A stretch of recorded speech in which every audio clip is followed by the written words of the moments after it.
우리 모두는 정말 큰 어려움을 겪고 있죠. 이 부활절 아침, 우리의 마음은 비통합니다. 푸른 바다보다 더 푸른 청춘들이었는데 학생들을 삼켜버린 바다가 밉기만 합니다. 그리고 아주 그 바다가 삼켜버린 그 바다가 괴물처럼 이렇게 느껴집니다. 그러나 이때야말로 우리 모두가 부활의 소망으로 사망과 어둠의 권세를 깨트리신 그 주님의 능력으로 이겨내야 할 줄로 믿으시기 바랍니다. 저는 이 일을 경험하면서 지켜보면서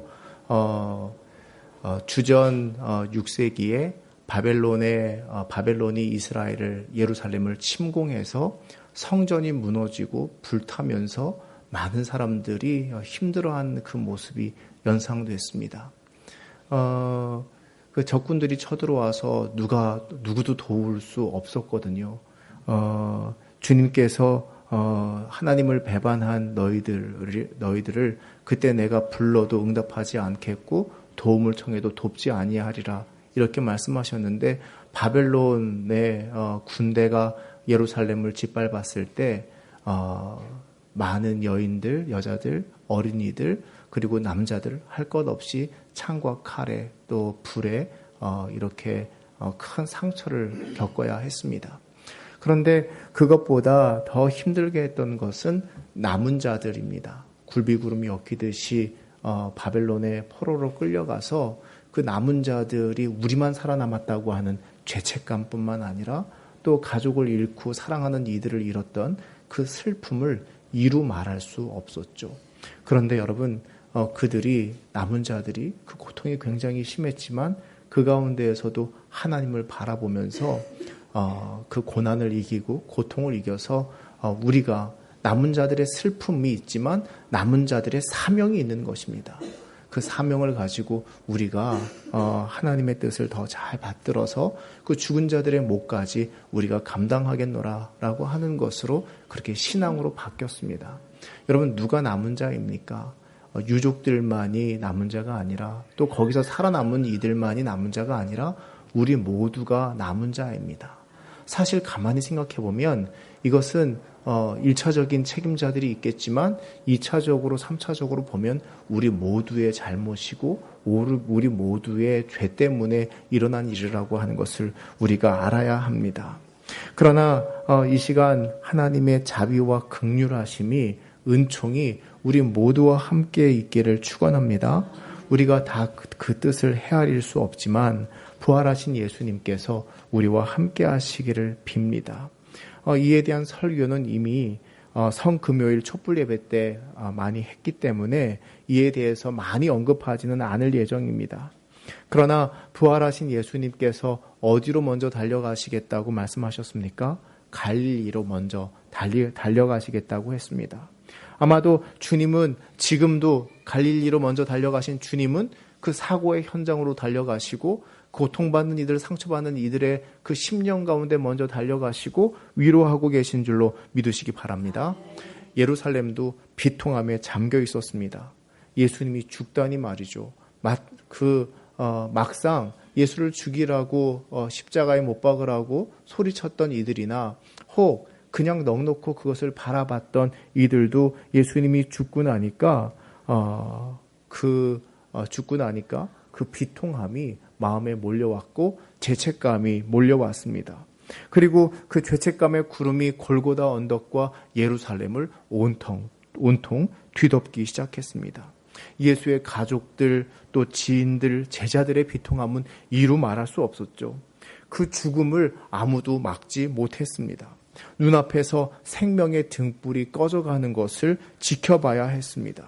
아마도 지금 부모들의 심정 아닐까.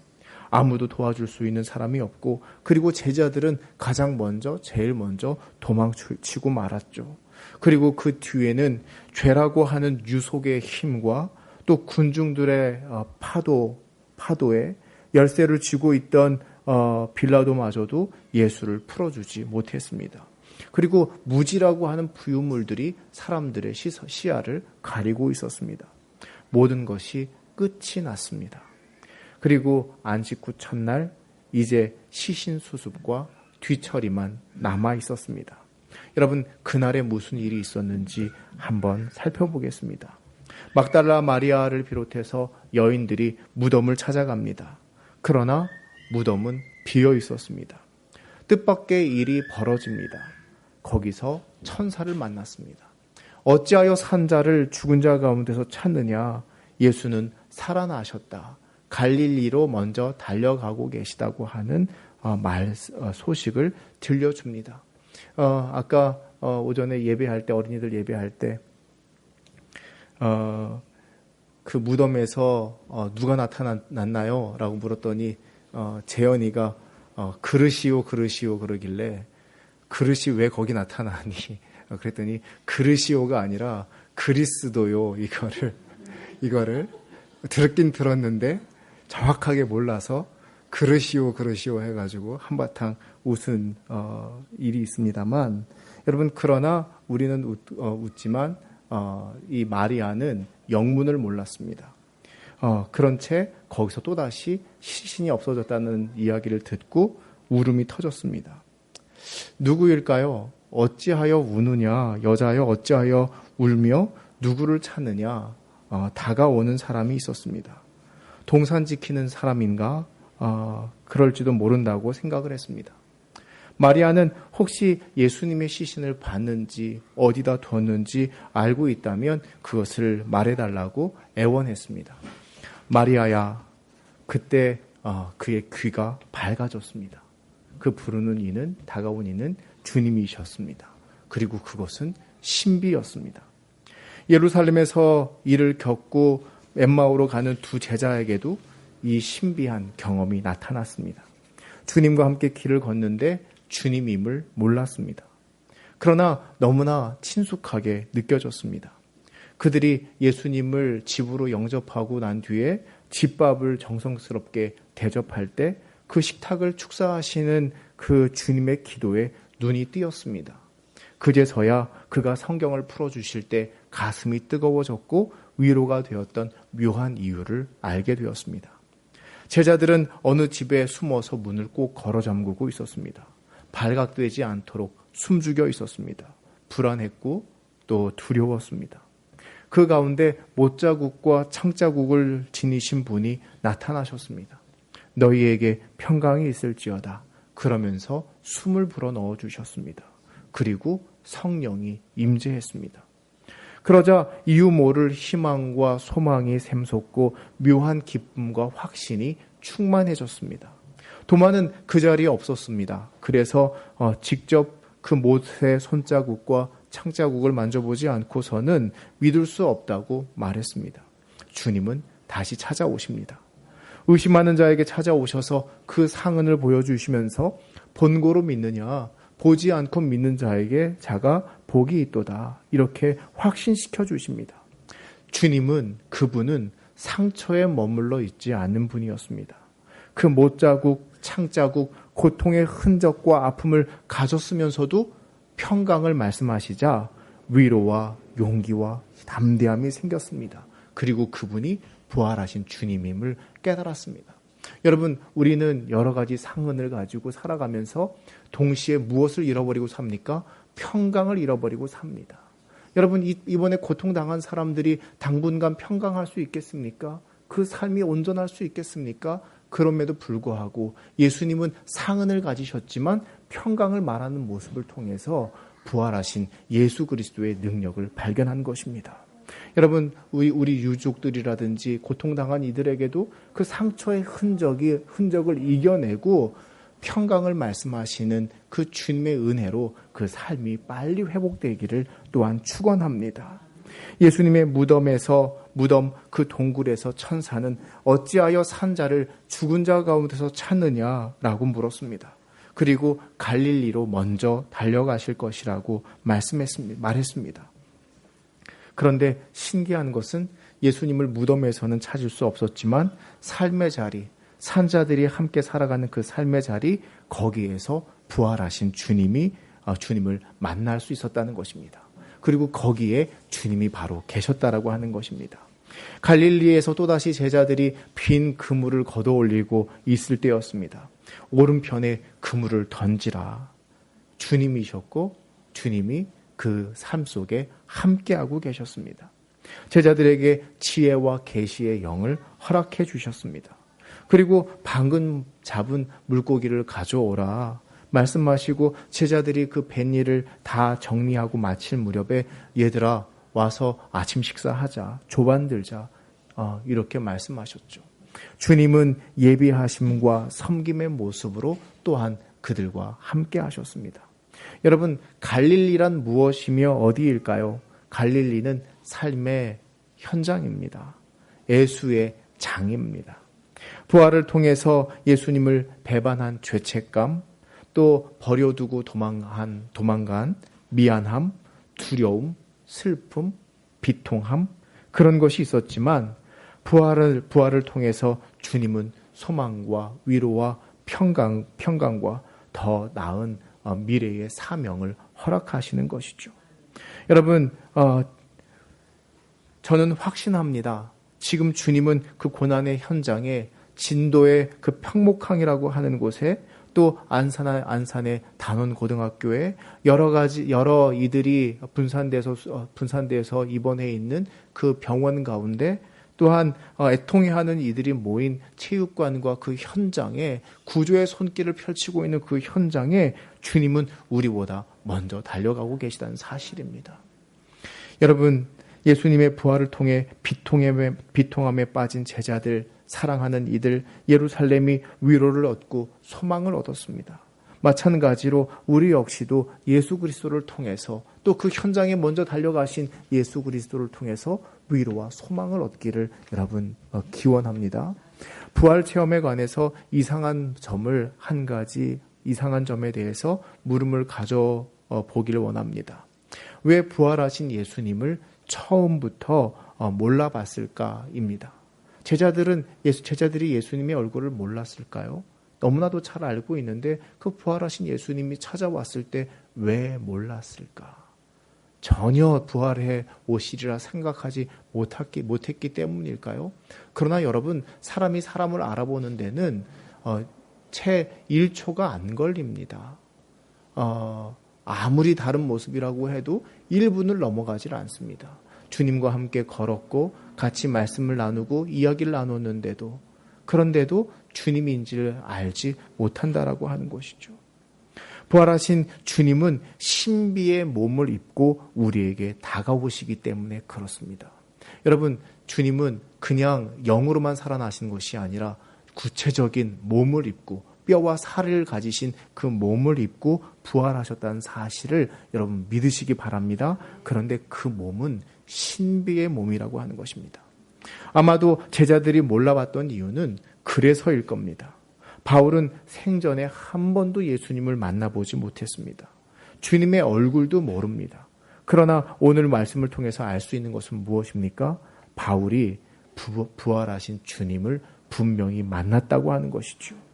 그렇게 여러분, 우리 역시도 주님을 만나는 그 신비에 눈을 뜰 수 있어야 합니다. 그 믿음의 눈을 뜰 수 있기를 사모해야 합니다. 그 체험이 오늘 우리의 상처와 아픔을 씻을 수 있고 또 고통을 회복시킬 수 있는 것입니다. 여러분, 오늘의 말씀 내용을 여러분 살펴보겠습니다. 1절, 2절에 바울은 주님을 믿고 따르는 사람들에 대해서 위협과 살기가 등등했다고 말합니다. 예수의 잔당이라고 생각을 했고 또 그들은 진멸당해야 마땅하다고 생각했습니다. 등등하다. 여러분, 이 말 뜻은 무슨 뜻입니까? 무서울 만큼 아주 높다, 이런 뜻이죠. 아무도 건드릴 수 없습니다. 조금만 건드려도 폭발해서 큰 봉변을 당합니다. 여러분, 흥분해 있는 사람을 괜히 건드리면 안 돼요. 내비둬야 돼요. 좀 차분해질 때까지 둬야 돼요. 그게 지혜예요. 괜히 거기에 맞서고자 하면 오히려 여러분 손해라고 하는 것이죠. 구체적으로 어떤 상태였을까?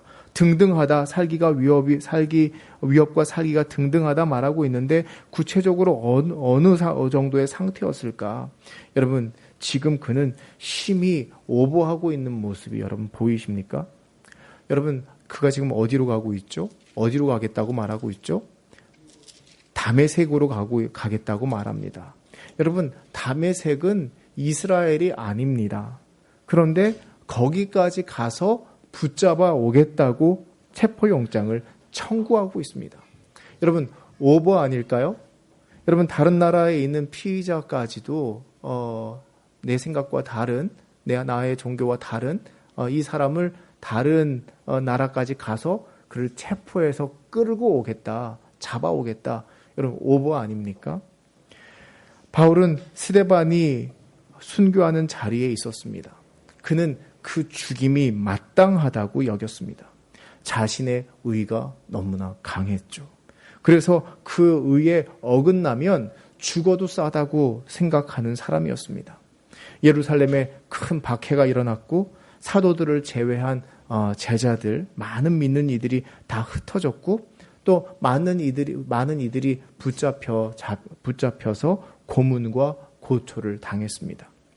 교회의 불씨를 완전히 끄기 위해서 각 집집마다 숨어있는 신자들을 색출해냈습니다. 여러분, 그것을 누가 주도했을까요?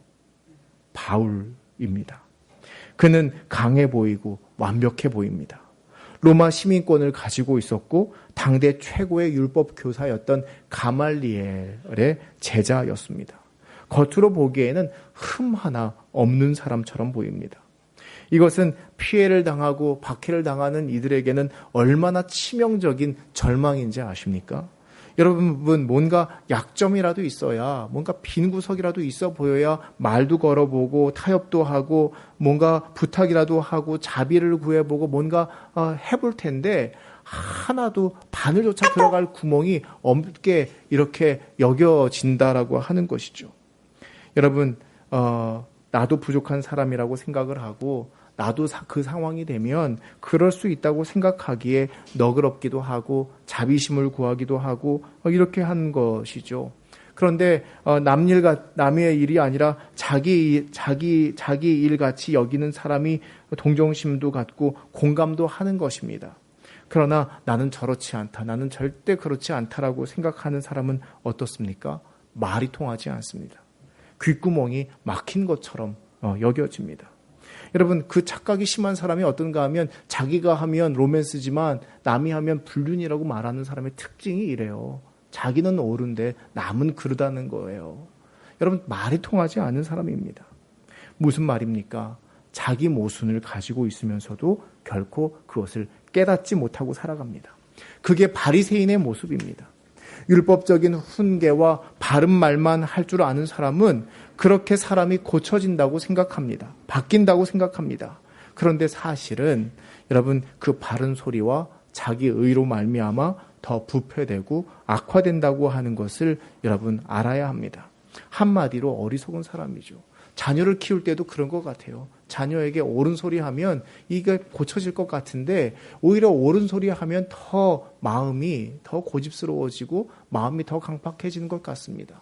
오히려 사랑으로 품어 안고 이해하고 또 힘과 격려를 주고 칭찬하는 것이 훨씬 지름길인 것 같아요. 그런데 인간의 생각은 어리석어서 항상 바른 말을 하려고 하고 말로 사람을 고쳐주려고 하는데 누차 말씀드리지만 사람의 말의 능력이 있는 것이 아니라 하나님의 영의 능력이 있는 줄로 믿으시기 바랍니다.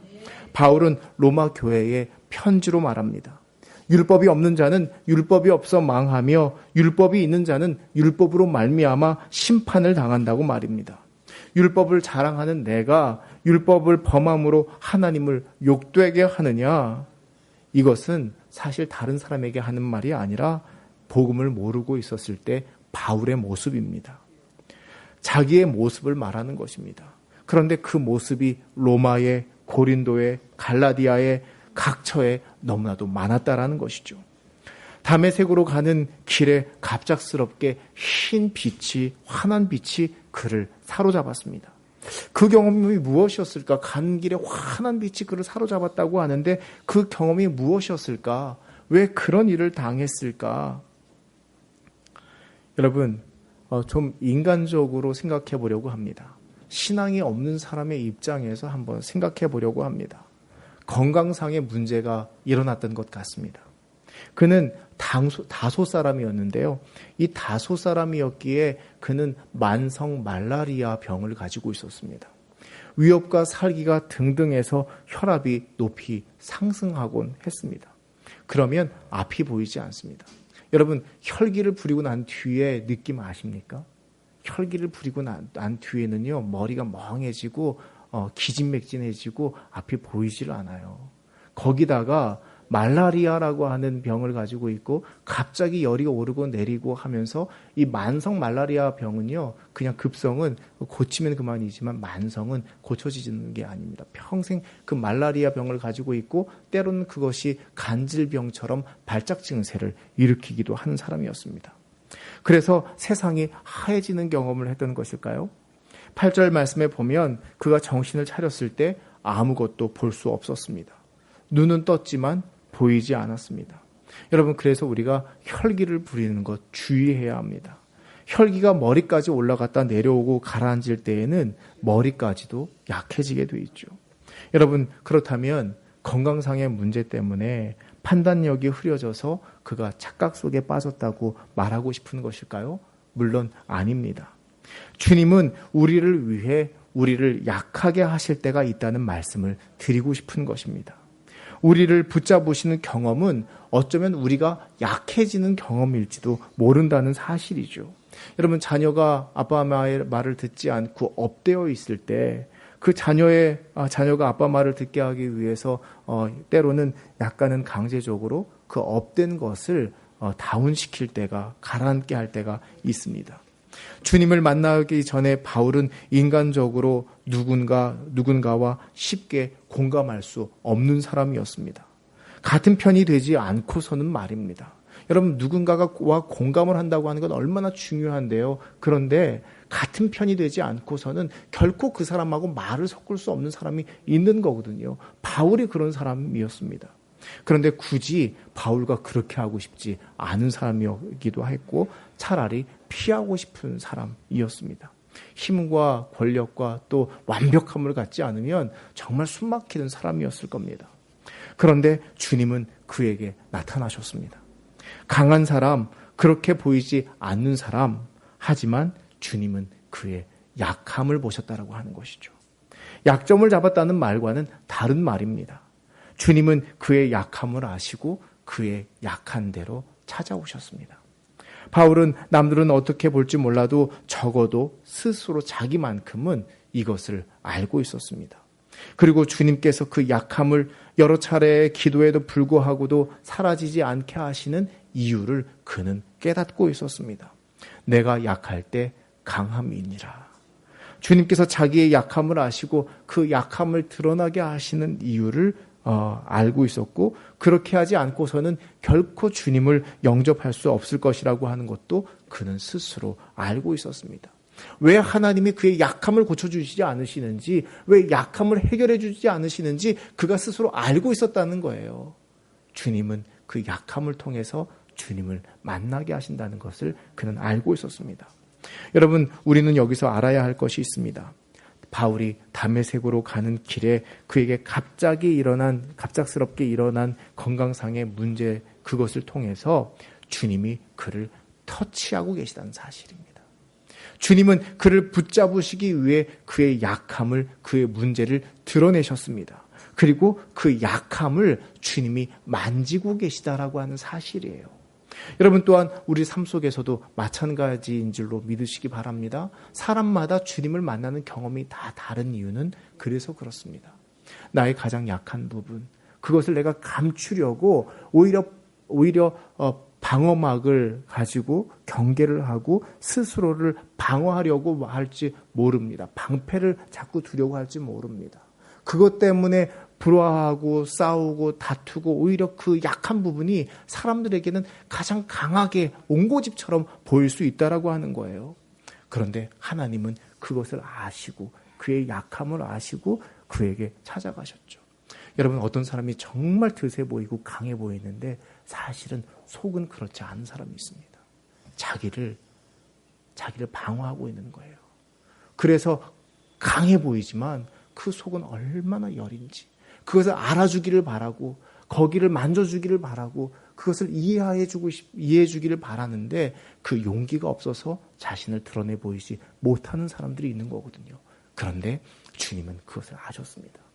여러분, 자신의 약함이 드러나면 자존심이 상하기도 하죠. 그렇기 때문에 그 약함을 드러내지 않으려고 오히려 더 강한 척합니다. 그런데 그것 때문에 싸우기도 하고 감정이 상하기도 합니다. 그런데 주님이 그곳을 만지고 계시다는 사실을 기억하십시오. 여러분, 어떤 이에게는 학력 컴플렉스가 있어서 그것이 약함이 될 수도 있습니다. 어떤 이에게는 외모 컴플렉스가 있어서 그것이 약함이 되기도 합니다. 어떤 사람은 어렸을 때부터 성장하는 과정에 여러 가지 상처가 있어서 그것이 약점이 되기도 합니다. 어떤 사람은 잘못된 판단의 실수에서 그것이 약점이 되기도 합니다. 그런데 주님이 그 부분을 만지고 계시다는 사실, 여러분, 여기서 부활하신 예수님이 우리에게 다가오고 계심을 여러분 깨달으시기 바랍니다. 지금 바울에게 다가가시는 주님의 모습은 이와 같은 모습으로 그에게 다가가시는 것이죠. 사울아, 내가 어찌 나를 박해하느냐? 누구십니까? 나는 내가 박해하는 예수니라. 그는 완벽한 것 같지만 곤고한 사람이었습니다. 겉으로 보기에는 죄송합니다. 겉으로 보기에는 아무 부족한 것이 없어 보이지만 그는 사실 결핍을 가지고 있던 사람이었습니다. 괴로운 사람이었습니다. 어쩌면 이것을 감추느라 오히려 자기의 의를 더 강하게 드러내야 했고 더 율법적이었는지도 모릅니다. 오호라 곤고한 사람이로다. 누가 사망의 몸에서 나를 건져내랴. 마음으로는 하나님의 법을, 육신으로는 죄의 법을 섬기노라. 내 속사람으로는 하나님의 법을 즐거워하되 내 지체 속에 또 다른 한 법이 있어 죄의 법으로 나를 사로잡는 것을 보는도다. 여러분, 생각해 보십시오. 절대적으로 선한 사람, 완벽한 사람이 있을까요? 세상 천지에 여러분 문제없는 사람이 있는 것입니까? 마음은 원이로되 육신이 약한 법입니다. 왜 나를 박해하느냐? 그는 대답해야만 했습니다. 그의 독백을 생각해 봅니다. 나도 곤고한 사람이고 부족한 사람인데 왜 누군가를 박해하고 괴롭혔을까? 저 사람의 저주와 고통은 당연하다고 마땅하다고 여겼을까? 이런 폭력적인 사람이 어디 있는가? 이런 교만한 사람이 어디 있는가? 나도 죄인인데 누가 누구를 정죄하는가? 내가 왜 예수를 박해했던가? 그의 독백 아니겠습니까? 여러분, 또한 우리의 독백 아닙니까? 왜 누구를 미워하고 누구를 정죄하고 누구를 박해합니까? 이런 못된 사람이 어디 있으며 이런 교만한 사람이 어디 있는가? 이렇게 말입니다. 이것이 우리의 독백은 아닌지 말입니다. 바울은 주님 앞에 대답할 수 있는 어떤 말도 없었습니다. 그러나 부활하신 주님은 다른 제자들에게 하신 것처럼 그에게도 동일한 경험과 체험을 주셨습니다. 주님을 만나고 그 신비에 눈뜨는 체험이었습니다. 여러분, 주님은 문제와 상처와 아픔, 고통 많은 우리에게도 찾아오셔서 부활의 신비를 경험하기를 바라십니다. 바울은 주님을 만나고 이렇게 고백합니다. 그러므로 이제 예수 안에 있는 자는 결코 정죄함이 없나니. 예전에는 정죄하는 사람이었습니다. 바리새인과 같은 사람이었습니다. 옳고 그름에 강한 사람이었습니다. 남을 정죄하는 사람이었습니다. 그것 때문에 남을 미워하고 남을 때로는 폭력도 가하고 그것이 마땅하다고 여기는 그런 사람이었습니다. 그는 강팍한 사람이었습니다. 그러나 주님을 만나고서 예수 안에 있는 자는 결코 정죄함이 없나니. 자유와 평강이 그에게 찾아들었습니다. 구원은 율법을 통해서가 아니라 하나님의 절대적인 사랑을 통해서라고 하는 것을 믿게 되었습니다. 주님의 십자가 사랑과 그 은혜와 긍휼로 이 모든 허물과 잘못을 덮고 사랑하는 것이라고 하는 것이 그 심령 속에 사무치기 시작했습니다. 여러분 아십니까? 그가 직가라고 하는 곳에 가서 아나니아를 만나고, 그래서 아나니아를 만나고 눈뜨기 전부터 이미 그는 그 자신의 죄를 깨닫고 자신의 못난 모습을 깨닫고 부족한 모습을 깨닫고 울고 있었다는 사실을 말입니다. 그 눈물은 그의 눈을 씻어주고 있었고 그의 심령을 씻어주고 있었습니다. 누가 우리를 그리스도의 사랑에서 끊으리요? 환난이나 곤고나 박해나 기근이나 적신이나 위험이나 칼이랴. 내가 확신하노니 사망이나 생명이나 천사들이나 권세자들이나 현재 일이나 장래 일이나 능력이나 높음이나 깊음이나 다른 어떤 피조물이라도 우리를 우리 주 예수 그리스도 안에 있는 하나님의 사랑에서 끊을 수 없느니라. 여러분, 우리는 오늘 말씀을 통해서 무엇을 사모해야 합니까? 첫 번째, 주님의 부르심을 사모하시기 바랍니다. 주님은 사울아 사울아 부르셨습니다. 또 마리아도 마리아야 하고 부르셨습니다. 그 부르심은 단순한 이름이 아닙니다. 주님께서 그를 잘 아신다는 것입니다. 그 약함이 무엇인지, 그가 어떤 사람인지, 어떤 갈급함이 있는지 너무나 잘 아신다는 것이었습니다. 이 시간 저와 여러분에게도 마찬가지인 줄로 믿으시기 바랍니다. 양은 목자의 음성을 듣고 아는 것이죠. 문으로 들어가는 이는 양의 목자라 문지기는 그를 위하여 문을 열고 양은 그의 음성을 듣나니 그가 자기 양의 이름을 불러 인도해내느니라. 주님께서 우리를 부르실 때, 우리에게 찾아오실 때 그 부르심에 여러분 응답할 수 있기를 바랍니다. 목자의 음성이 단순히 여러분 보이스, 음성일까요? 그렇다면 마리아 어찌하여 여자야 우느냐라고 물었을 때 이 여자가 듣고 알았어야 했을 텐데, 마리아가 알아야 했을 텐데 마리아야 이름을 불렀을 때 알았죠. 단순히 보이스라고 하는 것이 그것을 뛰어넘는다는 사실을 여러분 알아야 합니다. 우리 교회에 그 일회용으로 이렇게 떼쓸 수 있는 티슈를 보내주신 권사님이 계신데요. 아침에 전화가 왔어요. 목사님 극동방송에 나오셨어요? 라고 묻더라고요. 그래서 웬 제가 극동방송입니까? 목소리가 너무 똑같아가지고 목사님인 줄 알았어요. 그런데 조금 듣다가 보니까 목사님 아니네요. 근데 목소리는 진짜 목사님하고 똑같아요. 손색 없이 똑같아요. 얘기를 하더라고요. 그런데 제가 아닌지 어떻게 알았어요? 봤더니 목사님이 평소에 말하는 언어와 단어하고는 달라요. 알더라고요. 여러분, 단순히 음성을 들었다는 게 아니라 그가 말하는 것이 무엇인지 안다고 하는 것입니다. 주님의 생각이 무엇인지 안다고 하는 것입니다. 주님의 음성을 안다고 하는 것은 주님의 뜻이 무엇인지 안다고 하는 것입니다. 주님의 나라가 무엇인지 안다라고 하는 것입니다. 여러분, 그러기 위해서 우리가 주님을 더 잘 알고 성경도 많이 읽고 성경의 핵심이 무엇인지 알아야겠죠. 두 번째는 부활하신 주님과의 만남을 통해서 변화를 사모해야 합니다.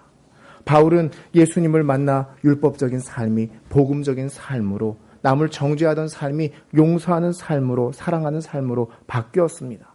여러분, 그것만으로도 주님께서 부활하셨다는 사실이 증거되는 것 아닙니까? 바울이 어떻게 변화될 수 있겠습니까? 그 사람이 어떻게 변화돼서 그 십자가의 고통까지도 감당하면서 선교의 사명을 감당했겠습니까? 주님께서, 부활하신 주님께서 살아계시기에 그를 찾아가시고 그를 만나시고 그를 붙드셨기 때문 아닙니까? 여러분, 수차례 말씀드리지만 변화 혹은 성화, 예수를 닮아감, 이것은 구원받은 이들에게 주시는 하나님의 선물입니다. 예수 믿고 구원받았다고 하는 것은 세상적인 출세와 명예와 부와 성공으로 생각해서는 안 됩니다. 그래서 신앙이 비뚤어지고 이단과 사이비가 그 심령을 도둑질하려고 하는 것입니다. 여러분, 우리가 구원받았다고 하는 은총은 이 변화라고 하는 것을 통해서 하나님의 현존하심이 드러나는 것이죠. 변화를 통해서 여러분 하나님의 영광이 드러나는 것입니다. 여러분, 내가 변해서 우리 가정이 변합니다. 우리 교회가 바뀝니다. 내 삶의 자리가 바뀝니다. 그것을 보면서 주님이 살아계시는구나. 바울이 변화된 모습을 보면서 부활하신 주님의 영광을 드러냈던 것처럼 내가 변하면서 바뀔 것 같지 않던 저 사람이 바뀌는 모습을 보면서, 변화되는 모습을 보면서 그 변화는 주님의 현존하심이구나 라고 하는 것을 나타내게 하는 것이죠. 어느 목사님하고 교제를 하고 있는데 그분이 이런 말씀을 합니다. 오늘날 교회가 부흥하려면 성령 사역을 많이 해야 한다. 그러면 교회가 한 방에 부흥할 수 있다. 이런 이야기를 해주셨습니다. 그러기 위해서는 평소에 부정적인 이야기를 많이 심어줬다가 그리고 치유와 성공을 또 많이 선포를 하면 수많은 사람 중에 한 명은 거기에 걸려든다. 그런데 그 한 명이 딱 들어맞아도 되는 목회를 한다. 이런 이야기를 해주셨습니다. 위험하다. 이분 참 위험하다. 그리고서 여러분 수많은 사람 중에 한 명은 걸리고 한 명은 나을 거 아니에요. 당신 죽을 수밖에 없습니다. 겁을 잔뜩 줬다가 자기가 이렇게 아는 사람이 이렇게 저렇게 부정적인 이야기들을 많이 해줬다가 그런데 당신 믿음만 있으면 낫게 됩니다. 얘기하면 그 믿음을 가질 거 아니에요. 그렇다가 안 되면 어떻게 돼요? 당신의 믿음이 부족하다 말하면 되는 거고 또 나으면 하나님이 고쳐주셨다 이렇게 말하면 되는 거니까 빠져나갈 구멍도 있고 그러면서 되는 거 아니에요. 성경 사역을 한 방만 잘하면 교회가 소문이 쫙 나서 부흥할 수 있다. 이런 이야기를 해주셨습니다. 재단에서 목회자를 함부로 비난하고 싶지는 않지만 진리와 거짓을 구분하는 귀가 우리에게 있어야 합니다. 목자와 사꾼을 구분할 수 있는 바라는 마음이 있기를 그 마음이 있기를 바라기 때문에 드리는 말씀입니다. 여러분, 양은 참 목자의 음성을 듣고 압니다. 우리의 자신이, 가정이, 교회가, 우리의 삶의 자리가 아름다운 변화가 있기를 여러분 축원합니다. 여러분, 한 방에 되는 게 아니에요. 신앙은 끊임없이 우리가 예수 그리스도를 닮아가면서 우리가 그 십자가의 고난이라도 능히 이기는 그 은혜가 우리에게 충만히 들 때 그 고난의 흔적과 상처에도 불구하고 평강을 말씀하셨던 주님의 은총을 통해서 여러분 하나님의 영광이 나타나는 것입니다. 여러분 이것은 변화입니다. 이 은혜를 사모하십시오. 자꾸 세상의 엉뚱한 것에 우리의 마음에 욕심을 두며 우리의 엉뚱한 데에 신앙생활을 하지 않기를 바랍니다. 그러기에 예레미야가 말했죠. 예레미야를 통해서 주님이 말씀했죠. 너희가 다른 데로 가지 말라고 그렇게 말했거늘 다른 데로 갔다. 여러분 그러나 우리가 주님의 음성을 듣고 양이 그의 음성을 듣고 오는 것처럼 주님의 음성을 듣고 우리가 주님 앞에 나와 변화될 수 있기를 축원합니다.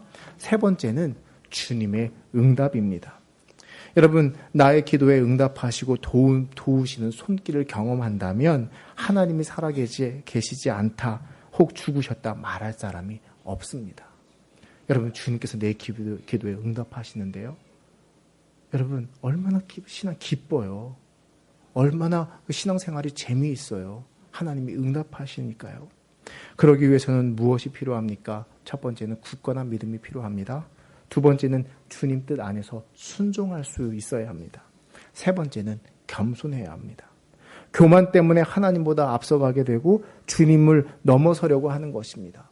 주님께서 이루실 일들을 내가 맡고 있는 일은 사람의 교만 때문입니다. 우리의 약함을 알고 주님은 겸손하기를 원하십니다. 왜냐하면 그 약함을 도우시고 강하게 하기 위해서라고 하는 것이죠. 여러분 이 부활의 은총으로 말미암아 주님을 다시 한번 만날 수 있는 이 부활절이 되기를 축원합니다. 그 은혜로 위로자가 되시기를 또한 빕니다. 아픔과 시련과 어려움을 당한 이들에게 주님께서 먼저 달려가고 계심을 깨닫고 우리 역시 주님의 길을 따라 나설 수 있기를 다시 한번 주님의 이름으로 축원합니다. 기도하겠습니다.